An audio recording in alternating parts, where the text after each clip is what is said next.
Get ready for the dictation.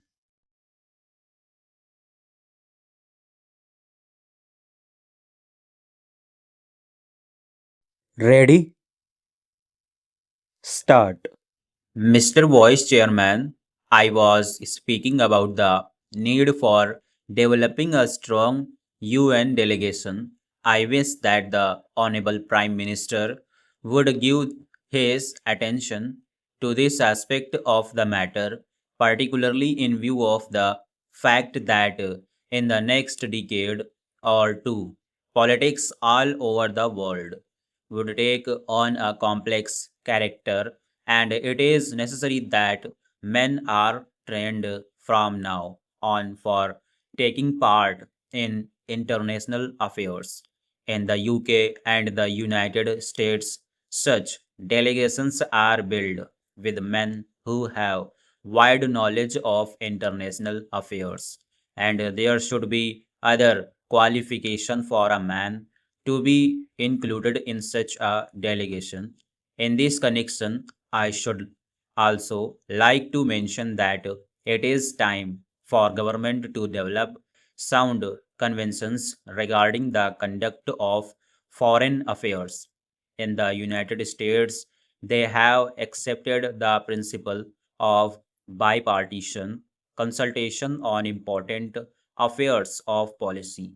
For example, when President Kennedy stood for election, President Eisenhower, even during the period of the conduct of the campaign of President Kennedy, kept him informed about major development in foreign affairs. We have seen our government sending troops out of this country to the Congo, and at that time I had raised the point that before troops left our country for any assignments of an unusual character like the Congo assignment, members of the opposition should be informally consulted. There will be no question of any leakage of information whatever if leaders in the opposition are consulted on important aspects of foreign policy.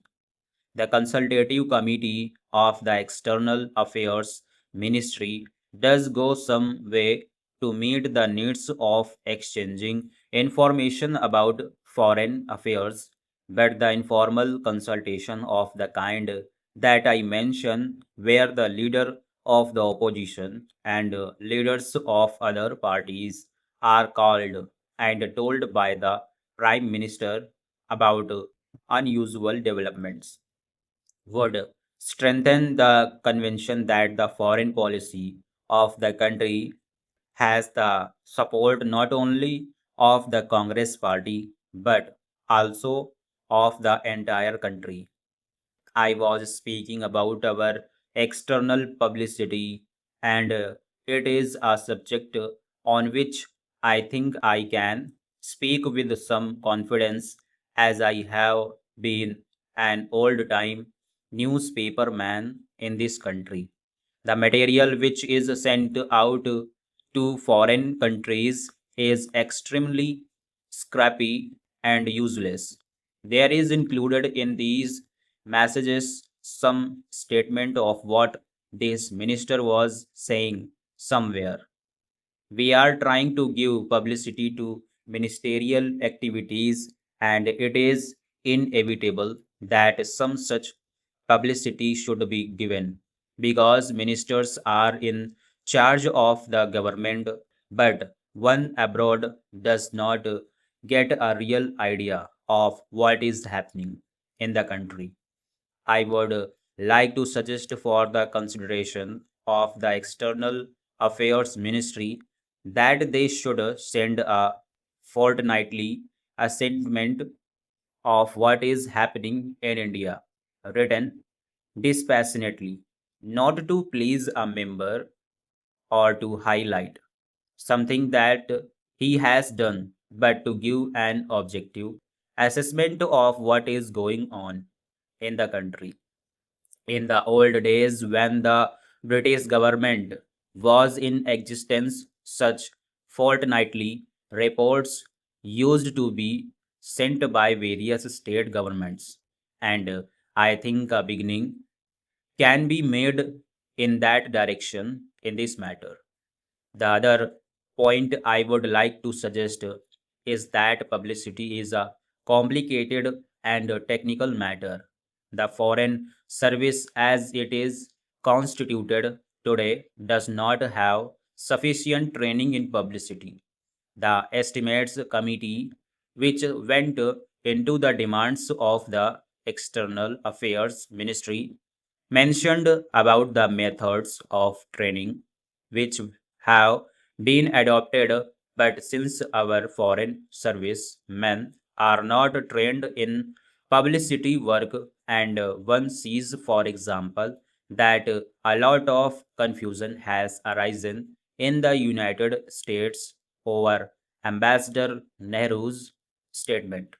I think the External Affairs Ministry might well set up a committee of members of parliament who are conversant with external publicity, and some newspaper men to advise the External Affairs Ministry from time to time. I do not think that the committee will ask for information which is confidential or secret, but they can assist the newspaper men. There are a handful of competent men who would be willing to serve on the committee in an advisory capacity.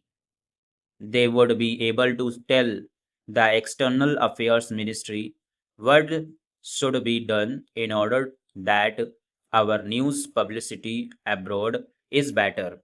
I might mention also that the Estimates Committee had recommended the creation of a cultural cell.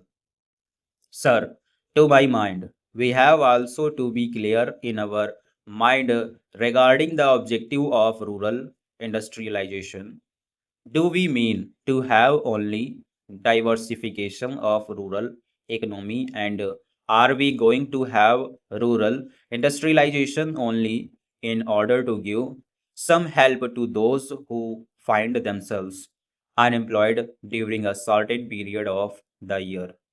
Are we aiming at utilizing local resources and meeting local needs through diversification of rural economy, or have we a more fundamental objective in mind when we are trying to industrialize the rural areas?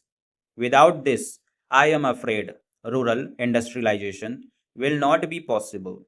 Stop.